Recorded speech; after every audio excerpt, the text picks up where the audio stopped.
espíritu. Dígale, Señor, gracias porque te puedo adorar en este día. Porque hoy amanecí, Señor, con la salud completa, Padre, para adorarte. Y aún si hubiera deficiencia, Señor, en la adoración tu presencia se manifiesta.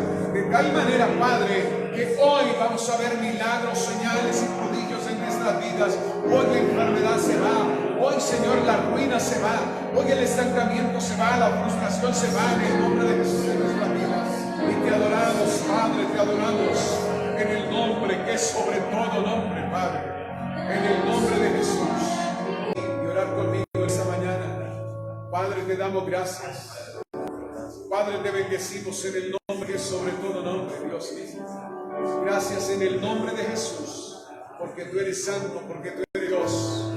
Te adoramos, te alabamos y te exaltamos, porque sé que aunque no veamos nada, estás sobrando poderosamente en nuestras vidas, en nuestras familias, Señor, en nuestro espíritu, en nuestra alma, Señor. Gracias. Oh, santo, santo, santo, santo, aleluya. Gracias, Dios, en el nombre que es sobre todo nombre, Padre, en el nombre de Jesús. Amén y amén. Denle un aplauso al Señor en esta mañana. Aleluya. Aleluya, Señor. Gracias. Gracias. Quiero invitarlos a que abran su Biblia en el libro de Lucas, Evangelio de Lucas.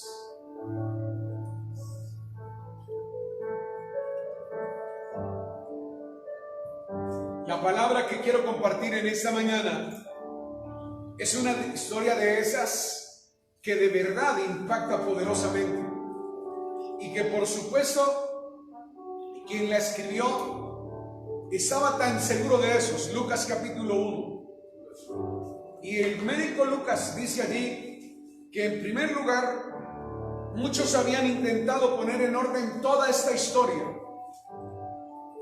absolutamente toda esta historia, es lo que dice ahí en el versículo 1. Pero luego el mismo médico Lucas va haciendo énfasis en por lo menos 5 aspectos. Mire esto, por favor. Y en el versículo 2, él inmediatamente se traslada y dice: las cosas que entre ustedes, escuche bien, que entre ustedes son ciertísimas. Así que estas cosas no solo pueden ser ciertísimas para los que vieron y para los que oyeron, sino para nosotros que ahora las vemos y las oímos. Hola, iglesia. Y como son ciertísimas, escuche bien, como son ciertísimas, dice que desde el principio hubo testigos oculares y testigos visuales. O sea, testigos visuales y testigos de oído. ¿Estamos? Amén. Así que lo que vieron y oyeron, en otras palabras, vamos a hablarlo hoy. Una de esas tantas cosas que están registradas. Y a él, al médico Lucas, le pareció como buen médico utilizar la metodología, casi que el método científico en eso, o diría yo que el método científico. Y dice: me ha parecido bien a mí, dice Lucas, después de haber entendido todas las cosas desde el principio. Y es que qué bueno poder entender las cosas, porque cuando las podemos entender, las podemos en orden y las podemos verificar si son ciertísimas o no son ciertísimas. Y mire que le da un grado superlativo el médico Lucas. No le dice eso es cierto, sino dice ciertísimas. Es el superlativo, es el grado más alto de algo cierto, de algo verdadero. Por lo tanto, lo que está hablando el médico Lucas en esta historia que nos vamos a referir hoy es algo extraordinariamente cierto. Y cierto por muchísimas cosas que vamos a escribir en esta siguiente media hora. Mire, y ahora, como son ciertísimas, las voy a procurar poner en orden. ¿Por qué? Porque había otros que ya las habían escrito tal vez. Pero este médico dice: un momento. Voy a colocarlas en la cronología que corresponde, en la metodología que corresponde, por una sola razón. Y uno entonces se pregunta, ¿por qué el médico Lucas lo primero que hace es colocar, o escribir más bien, la historia de Isabel y de Zacarías? Es que en el orden cronológico no puede haber otro. Escuche, iglesia, no puede haber otro. No podría empezar hablando como hizo Mateo, por ejemplo, pero es la atribución de cada uno. Pero Lucas lo que quiere es colocar en orden las cosas. Dice, la primera cosa que yo tengo que colocar en la historia del Evangelio de Jesucristo en el Nuevo Testamento es la historia de Isabel o de Elizabeth, como la quieren llamar, y de Zacarías, ¿o no? Pero tiene un propósito y lo deja expresar en el en el versículo 4. Dice, para que conozcan la verdad de las cosas en las cuales fuiste instruido. Y claro, tiene un destinatario, que exactamente es un hombre erudito, por supuesto. Pero hoy tiene un destinatario, somos nosotros. Y los destinatarios de este mensaje, en que la modestia que se colocó, que se puso el médico Lucas, que se colocó para darlas a conocer, entonces es para que conozcamos esas verdades en las cuales nosotros una y otra vez hemos sido instruidos, pero que a veces en esa instrucción la hemos desconocido, la hemos olvidado, pero que es necesario que hoy la volvamos a retomar.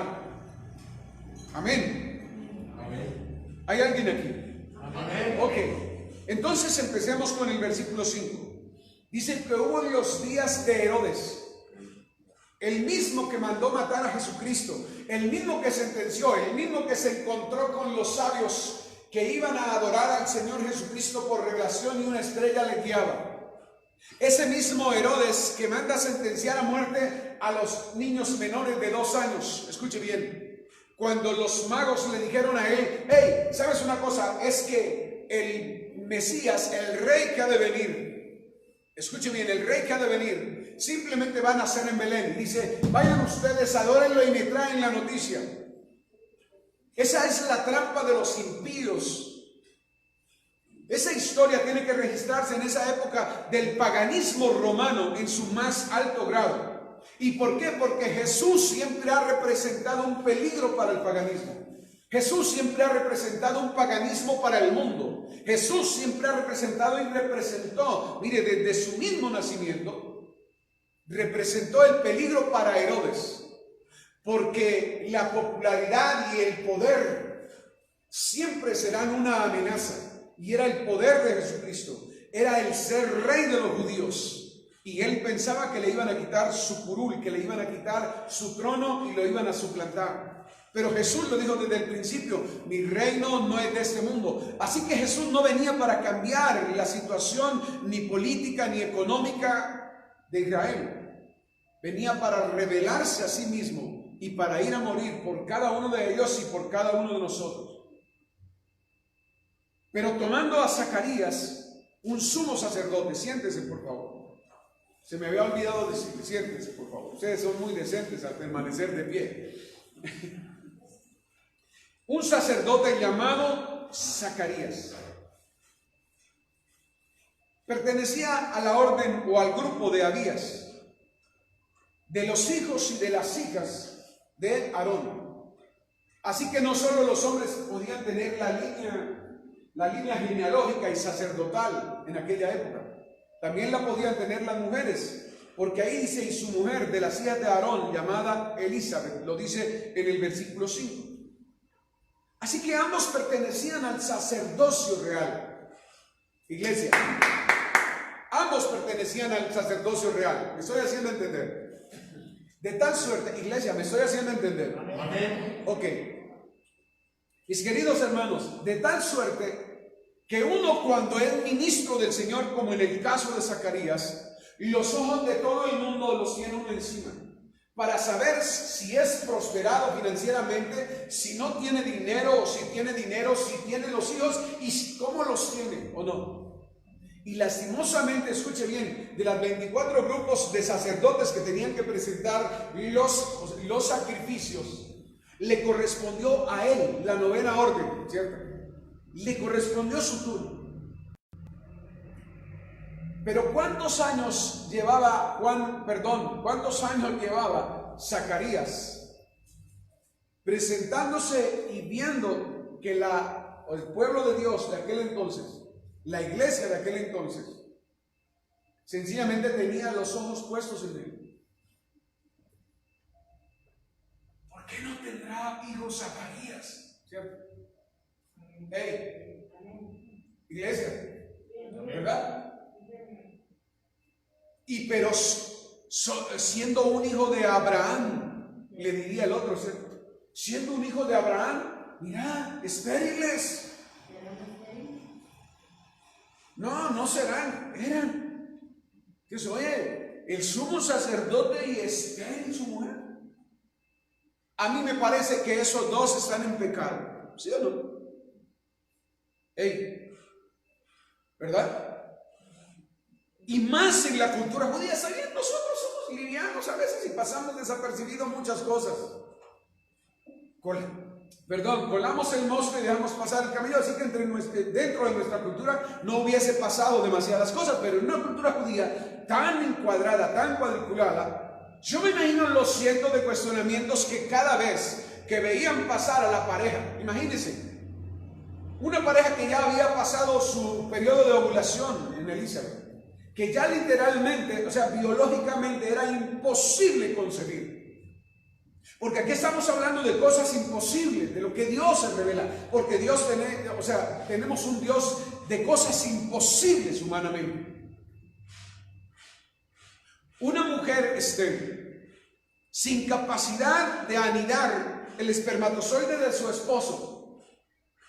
Una mujer señalada y tal vez entristecida, frustrada, así como Ana clamaba para que, siendo estéril, para que Dios le diera un hijo. Y tal vez Elizabeth y tal vez también Zacarías oraban y clamaban, y lo dice no tal vez, corrijo, porque dice en el versículo que tenían en el versículo 6 que tenían unas características especiales.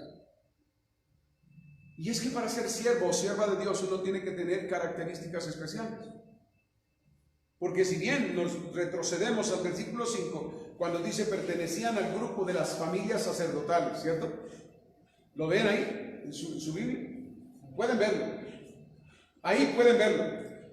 Dice que pertenecían a las familias sacerdotales. Si ustedes quieren verificarlo en el primer libro de las Crónicas, capítulo 24, en el versículo 1, ahí está clarísimo, de ahí hacia abajo lo explica. Mis hermanos, y cuando uno pertenece a la clase sacerdotal, que son todos ustedes, al fin y al cabo, ¿o no? Iglesia, ¿hay alguien aquí que no sea real sacerdocio? ¿Verdad que no?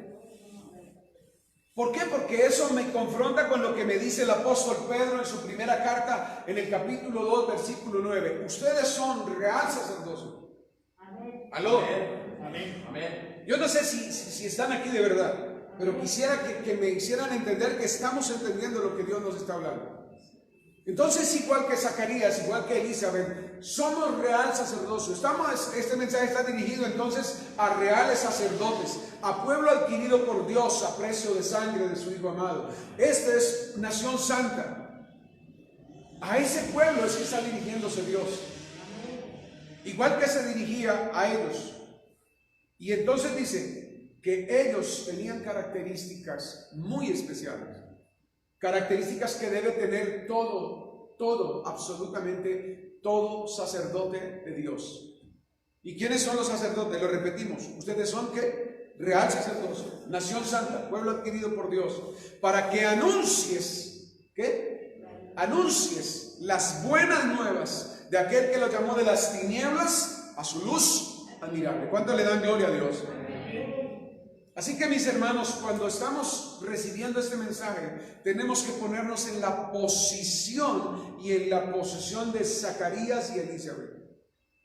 Y cuando tenemos características como estas, algo bueno nos va a pasar. Dígale al que está al lado, algo bueno va a pasar hoy. Algo bueno va a pasar hoy de parte de Dios, alégrese. Así que, mire, las hijas de Aarón. Y entonces dice, versículo 6, quiero que me acompañen por favor. Dice, y eran ambos ¿qué? Justos. Dígalo, justos. Eso, por allá, que se escuche, me gusta eso. Justos, ¿delante de quién? No importa si a los demás les parecemos justos o no le parecemos. Mire, lo que usted debe parecerle es a Dios justo. Si Dios le aprueba, los demás todos le pueden desaprobar. Hola, ¿verdad? Cuando uno lo aprueba a Dios, creo que le interesa poco quien lo apruebe o quien lo desapruebe o lo repruebe, pues. ¿Verdad? Amén. ¿Sí o no? Ahora, la segunda cosa, segunda característica, andaban intachables en todos los mandamientos y ordenanzas del Señor. Pero tenían una falencia. No tenían hijo. O sea, no tenían hijo. Y yo creo que todos los que se casan quieren tener hijos. Tan claro como eso. Todos los que se casan quieren tener hijos. No tenían hijo. Porque Elizabeth era estéril. Era estéril. Ahí está la categoría de Sara, ¿no? Ahí está la misma categoría. Está la misma categoría de Sara. Y es el mismo mal que le aqueja a la esposa de Zacarías. Yo pregunto, cuando uno se casa no tiene hijos, ¿qué empieza uno a mirar? ¿Ha pasado un año? ¿Ha pasado 2 años? ¿Cierto? ¿Han pasado 3 años? Pero estos no habían pasado 5 años. Dice que ella ya no podía tener hijos, estaba en edad de que ya no podía quedar en estado de embarazo o de preñez. Y eso dificultaba las cosas, hacía imposible que pudieran tener descendencia. Ahí lo dice, mis hermanos, lean, dice, Sara era estéril y ambos eran de edad avanzada. De edad avanzada. Así que necesitaban un milagro, gente. ¿Sí o no? Necesitaban un milagro. Y yo no sé si usted necesita un milagro, gente, en esta mañana. Yo no sé, pero creo que el milagro, esta pareja necesita un milagro. Y en esta mañana desatamos ese milagro. Tendrán hijos. Tendrán hijos. Tendrán hijos. Andrés, tendrán hijos. En el nombre de Jesús de Nazaret. Y aconteció que mientras él, oiga bien, aconteció que mientras él estaba allí, ocurre lo inesperado. Cuando ya no tenemos esperanza, cuando las cosas están de no poder armar, cuando estamos desbaratados psicológica, espiritualmente, cuando nuestra angustia ha llegado a un grado que ya es imposible solucionarlo, siempre ocurrirá lo inesperado de parte de Dios. Cuando usted ya da por perdida las cosas, es cuando ocurren los milagros. Finalmente, cuando tenemos escasez y falencias, es cuando ocurren los milagros. No van a ocurrir milagros cuando usted todo lo tiene. Hola. Los milagros ocurren es cuando nosotros estamos escaseando. Cuando nosotros necesitamos, Señor, necesito que hagas esto. Señor, por favor, ya no soporto más. Y hay gente de sus vientres, desde su corazón, desde sus vísceras, le dice a Dios, Dios, cámbiame esta situación que ya no puedo soportarla. ¿Por qué? Porque humanamente seguramente se han hecho todos los esfuerzos. ¿Usted cree que no había médicos en la época de Zacarías? ¿Usted cree que no ayunaban? Como buenos judíos, la Biblia dice, los fariseos dicen que ayunaban por lo menos 3 veces a la semana. Y eso ya cuenta demasiado. De hecho, cuenta para cualquier milagro. Hola, iglesia. Amén. El que no ayuna, discúlpeme, pero quien no ayuna, o sea, no avanza. El ayuno es una herramienta que Dios dejó para poder avanzar, para poder quebrantar no solo nuestra carne, sino también para poder quebrantar las potestades.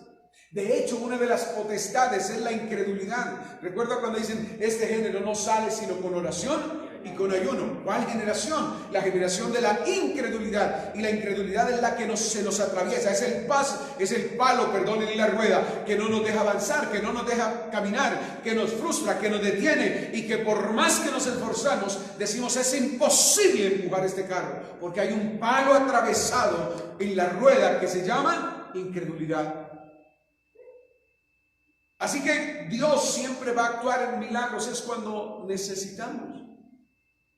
¿Hay algún necesitado aquí?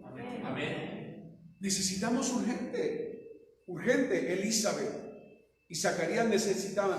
Y los milagros, lo mejor de todo es que Dios siempre sorprende a sus hijos, siempre sorprende a sus sacerdotes, siempre, inesperadamente. Cuando usted menos espera es cuando ocurren las cosas. Cuando usted tal vez no daba nada por usted, es cuando Dios honra. Cuando usted estaba prácticamente deshecho dentro de su corazón, tal vez su matrimonio, tal vez su economía, tal vez su salud, tal vez la carencia de un hijo, como hoy se da, o como se registra en este pasaje. Tal vez alguna de esas cosas necesitamos que se arregle de una vez por todas, sea lo que sea, pero estamos listos a recibir lo que sea. Amén. Amén. Y entonces decimos: Señor, ¿sabes una cosa? Haz lo que tengas que hacer, pero hazlo rápido. Como dijo el mismo Jesús a Judas: lo que tengas que hacer, hazlo pronto. Porque es que hay cosas que no dan, no aguantan, no tienen la elasticidad suficiente para esperar. Ver un hijo en la droga, ¿cierto? No espera que se recomponga. Ver a unos hijos fracasados en su matrimonio, en su carrera, no aguanta. Amén. Ver a alguien quebrado financieramente, no se soporta. ¿O no? Ministerialmente frustrado, sin avanzar. Es doloroso. Es doloroso que el pueblo hoy por hoy, en medio de que Jesús está a las puertas, escuche bien, Jesús está a las puertas y el pueblo de Jesucristo todavía, como dicen, comiendo relleno. Usted los ve de paseo. Usted, no estoy diciendo que no paseen, no estoy diciendo que no asistan a su familia, pero que nuestra vida se enfoque en eso, en comer y en beber, porque es la paga del hombre. No, hasta allá no. Comamos y bebamos entonces, porque mañana moriremos. Sí, Señor, así es, hermano Carlos Julio. Ese es el dicho de muchos. Pero estos tenían una carencia. Y Elizabeth, si eran justos, estoy seguro que Elizabeth y Zacarías oraban juntos. Difícil hoy ver a los cónyuges orar juntos. Yo oro por lo mío porque yo tengo mis cosas. Y el otro: no, yo también tengo mis cosas. Viven en una misma casa, pero están separados hace tiempo. Hola. Amén. La ley del acuerdo realmente no existe en esos matrimonios. Y un matrimonio o un reino dividido, ¿qué pasa? Un reino dividido se va a caer tarde o temprano, ¿sí o no? Y un reino y una casa dividida, tarde o temprano, se cae. ¿Es la distancia la que separa? No. Más allá de la distancia están los sentimientos, está el amor, está el sentirse el uno por el otro, está la fidelidad del uno para con el otro. Está la responsabilidad por encima de todo de su alma para darle cuenta a Dios. Está la esperanza de ser recogido un día literalmente por el Señor Jesucristo cuando venga y nos lleve en las nubes y nos coloque en los lugares celestiales y podamos ir a las bodas del Cordero juntamente con Él. Esa es la esperanza de un cristiano real. Por encima de eso, entonces la distancia no es el único factor que puede romper a un matrimonio, o una relación, una empresa. Yo conozco empresas demasiado prósperas y sus socios están a 10,000 kilómetros de distancia de donde operan sus empresas. ¿Qué se necesita? Fidelidad de quienes trabajan en esa empresa. Ahora, si yo necesito, escúcheme bien, si yo tengo una empresa, llámese ministerio, llámese matrimonio, llámese familia, llámese lo que sea, no me importa la distancia en la que yo esté, lo que me debe interesar es los lazos que me unen. Y si estoy dispuesto a que las valencias del uno sean recogidas por los otros, la Biblia lo que me dice es que nos soportemos los unos a los otros y llevemos las cargas los unos de los otros. ¿Sí o no, hermano Mario? Y ahí está el secreto. Pero siempre hemos caminado en las bases del mundo, ¿no? La distancia te rompe. No necesariamente te rompe, te une. Y yo creo que aquí Zacarías y Elizabeth iban juntos, estaban en el acuerdo. Mateo, ¿cierto? Si dos se ponen de acuerdo acerca de cualquier cosa en esta tierra, el Dios y Padre de nuestro Señor Jesucristo dice, responderá con grandes cosas. No sé si no me hice entender tal vez. Amén. Amén. Amén. ¿Qué? Si yo me pongo de acuerdo, no me va a responder con grandes cosas. El producto de haberme puesto de acuerdo es hallar grandes cosas de parte de Dios, manifestación de Dios en gran manera, sobre las áreas que sea, pero se necesita ¿qué? Acuerdo. Y si yo no estoy de acuerdo, no, pero es que mi hijo es difícil para ponerlo de acuerdo. Bueno, póngase de acuerdo usted, mamá y papá. Mire lo que se logra. En este pasaje, escuche bien, Dios sorprende a Zacarías. Y es el sacerdote de la época más grande, porque 400 años, escuche bien, 400 años sin pronunciarse Dios al pueblo de él. Usted sabe que es un silencio de 400 años. Si yo tengo a mi esposa, ¿cierto? O usted tiene a su esposo, a su novio, y le deja de hablar por 15 días, ¿qué dice? Yo ya se le aguaron los ojos. ¿Vio? Separada, y va a ver sus hijos y le niegan ver sus hijos, ¿qué dice? O sea, usted se quiebra, literalmente se quiebra, ¿verdad? Pero en medio de todo eso, en donde nosotros estamos rotos, que sea, no cuando usted cree, no cuando usted está ahí, Dios va a hacer grandes cosas. Aló. Amén. Dios va a hacer grandes cosas con nosotros en la medida que nos pongamos de acuerdo. Señor, sabes, tú me quieres bendecir, yo me voy a poner de acuerdo para que tú me bendigas. Ya es de que diciembre es el mes de la Navidad. Pero fíjese usted que entonces mes de julio, para que más o menos 6 meses después quede embarazada María, ¿cierto? Lo que quiere decir que se traduce en que más o menos septiembre, octubre haya nacido nuestro Señor Jesucristo de acuerdo con el calendario judío, porque recuerden que no escuché, dígalo de nuevo con certeza, dígale, Dios me va a sorprender inesperadamente. Átese con sus palabras. Oiga, Zacarías tenía su turno y el turno no es para Zacarías. Zacarías tuvo su turno. El turno es para usted. Dígale al que está al lado, te llegó el turno de Dios. Diga la Nochebuena, pero a nosotros nos llegó el turno de Dios. Amén. Así que nos estamos alegrando. Y dice que conforme a la costumbre del sacerdocio, él entró para ofrecer incienso. Estoy en el versículo 9.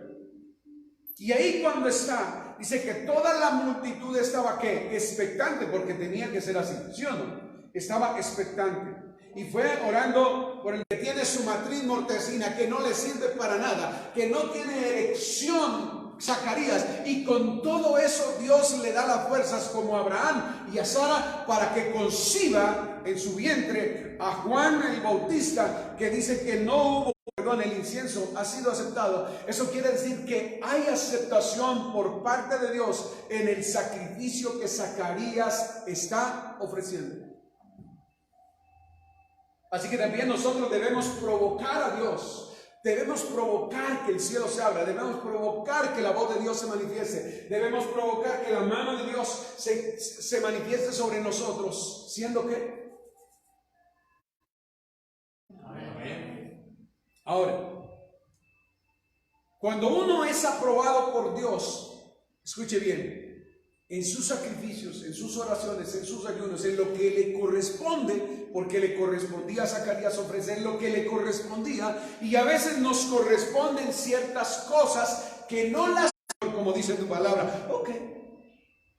Entonces un día le contesta y le dice, ok, te voy a bendecir así, con medida remecida, apretada, rebosante, así como tú das en el regazo. Ni una libra de arroz. Si Dios te da las primicias, entonces es porque su reino, no tiene que pedirle permiso al tío para que hable o opine al respecto. Amén. Es clarísimo eso también. Así que él está ofreciendo sacrificio por él y por el pueblo. Y el turno le había llegado. Y repito, tiene que ser el turno de nosotros en este día. Amén. Amén. Iglesia. Amén. Yo a veces me espanto, sinceramente, se lo digo. No puedo dejar de espantarme a veces. Porque ciertamente que este es un pueblo en donde el frío es mayúsculo. Pero eso no quiere decir que mi espíritu esté tan congelado como un pueblo, ¿cierto? ¿Ah? ¿Amén? ¿Verdad? Miren lo que va a provocar. ¿Qué provoca turbación en nosotros? ¿Qué provoca turbación? Entonces la gente tiene el concepto de que la turbación es algo malo, ¿cierto? No, nosotros nos turbamos porque no alcanzamos a entender lo que está ocurriendo. Y eso nos va a ocurrir, iglesia. Es para usted esto, para que no se distraiga. Es para usted para que lo tome. Es para usted que si lo quiere tomar, esa es palabra de Dios para todo aquel que la quiera recibir. Para que no, tranquilo, no hay preocupación. Puede seguir distraído o distraída. Pero esto es para los entendidos, para la gente que quiere algo extraordinario en su vida. ¿Aló? Amén. Iglesia, por lo tanto, nos va a sobresaltar. Turbación, tómelo por sobresalto. Nos va a tomar por sobresalto, porque nos va a sorprender, porque estábamos casi que diciendo, estamos muertos, estamos caídos. Yo no sé para dónde va mi economía, yo no sé para dónde va el ministerio, yo no sé para dónde va la iglesia. Ni siquiera se les ve orar. No sé para dónde van. No importa. Lo que Dios va a hacer es que va a levantar este pueblo, o se va a conseguir un pueblo que no era su pueblo y lo va a empezar a traer. Así de claro. ¿Sí o no? Pero es cierto. O va a levantar gente en medio de nosotros con gran poder, con gran potencia y con gran compromiso, o va a dejar rezagados a quienes nunca quisieron ponerse de acuerdo con Dios, y sencillamente va a empezar a utilizar gente y va a traer gente y la va a poner en el lugar donde debieran estar los escogidos. Un pueblo que no era mi pueblo vino a ser mi pueblo. Un pueblo que no me invocaba vino a ser quien me invocaba. Un pueblo que no me adoraba vino a ser quien me adoraba. Y Dios nos va a sobresaltar. ¿Cómo así? ¿Cómo así? ¿Por qué está ocurriendo eso? Porque a Dios se le antojó. Y no tiene que pedirle permiso ni a usted ni a mí. Pero Dios va a hacer cosas extraordinarias en medio de nosotros. ¿Cuántos dicen amén? Amén. Ahora, cuando Él se sobresalta, miren cómo es Dios. Y dice, no temas. No tienes por qué temer. Realmente no tienes por qué temer, porque los sobresaltos siempre nos causan como que nos dejan sin brújula, ¿cierto? Pero mire Dios dice, no temas. O sea, no temas, porque tu oración ha sido oída. Hola, tu oración ha sido oída. ¿Cuántos dicen amén? Amén. Yo creo que este es el tiempo de respuesta de Dios para nuestras vidas. Amén. Dije que ese es el tiempo de respuesta de Dios para nuestras vidas. Eso significa que Dios está respondiendo. Eso significa que Dios está dando luz verde a su vida y a mi vida. Eso indica que hay un nuevo comienzo. Que aunque estuvimos en desierto, en desesperanza, no teníamos nada, nos sentíamos inútiles, estériles en todo lo que pretendíamos hacer, este es el tiempo de respuestas. Yo convertiré tu desierto en paraíso y tu soledad en huerto del Señor, dice su palabra. Amén.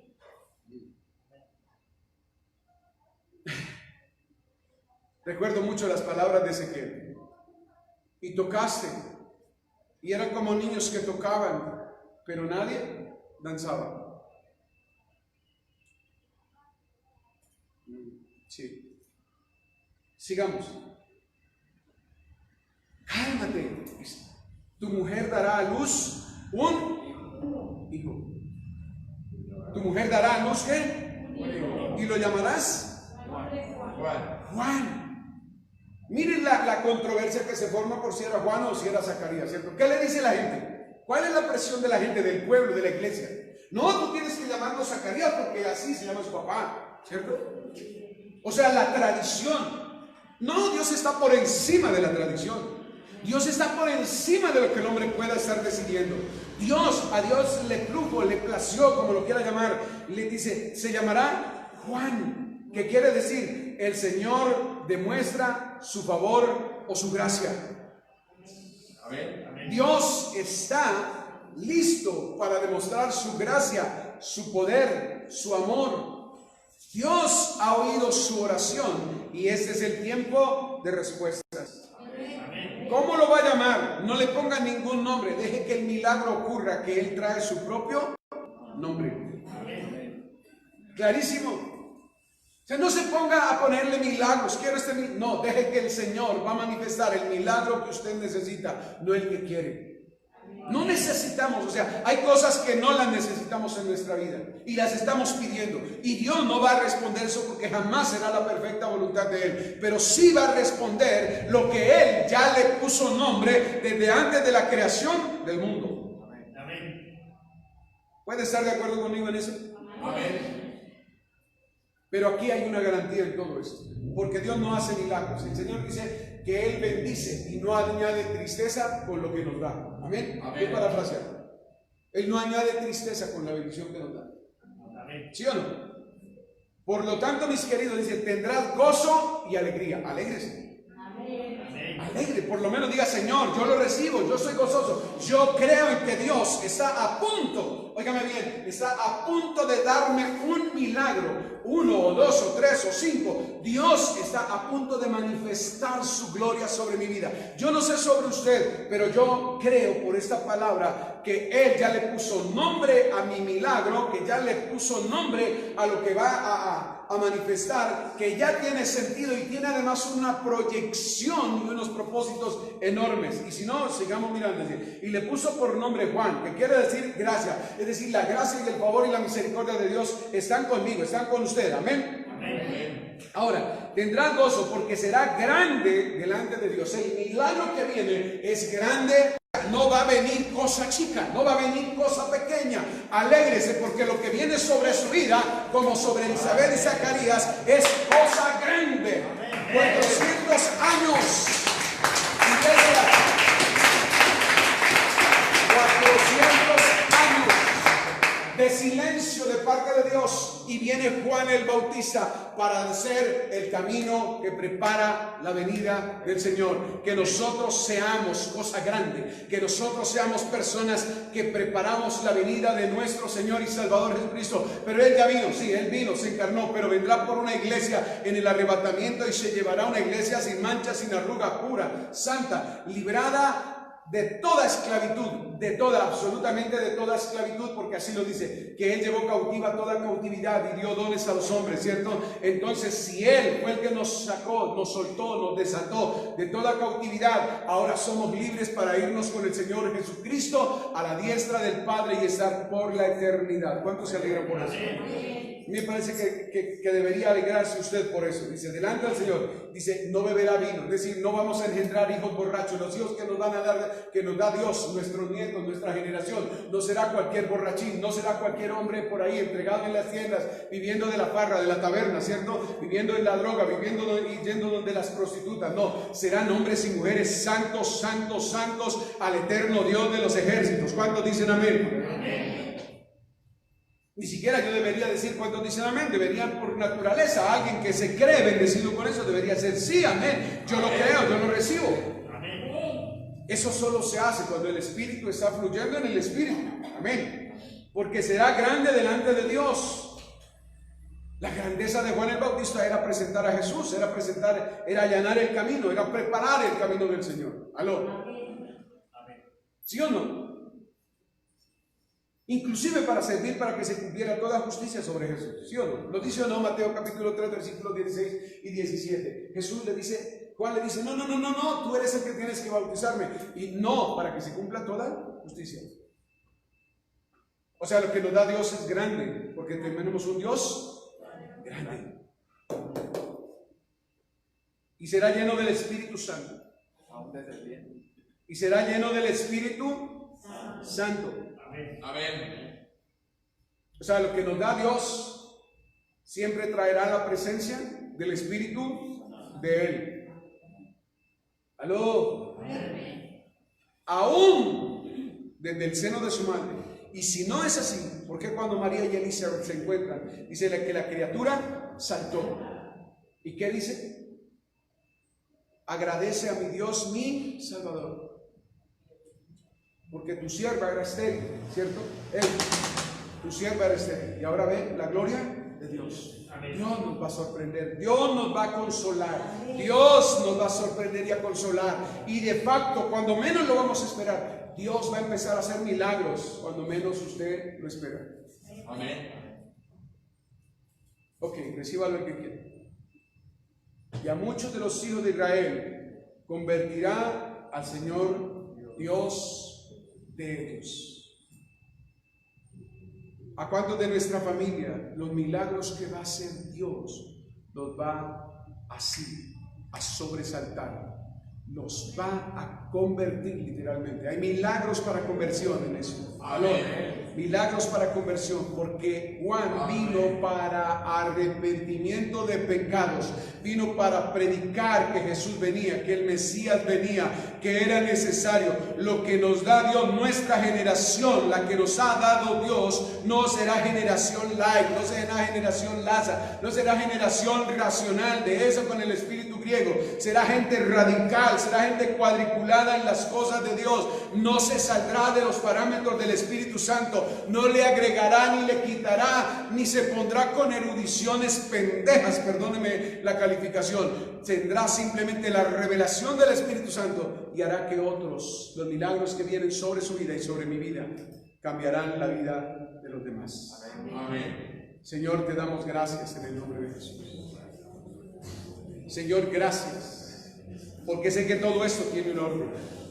Señor, gracias porque sé que todo esto tiene un orden, pero tiene un gozo y una alegría enorme. Señor, gracias porque lo que viene sobre nuestras vidas, Señor, es para los sacerdotes, es para el sacerdocio real, para la nación santa, es para el pueblo adquirido por ti a precio de sangre. Y yo te alabo, vea, bendiga ahí a Dios. Si usted puede alabar, si usted puede glorificar el nombre de nuestro Dios en este día y puede decirle, sabes una cosa, Señor, yo recibo este milagro, yo recibo este milagro.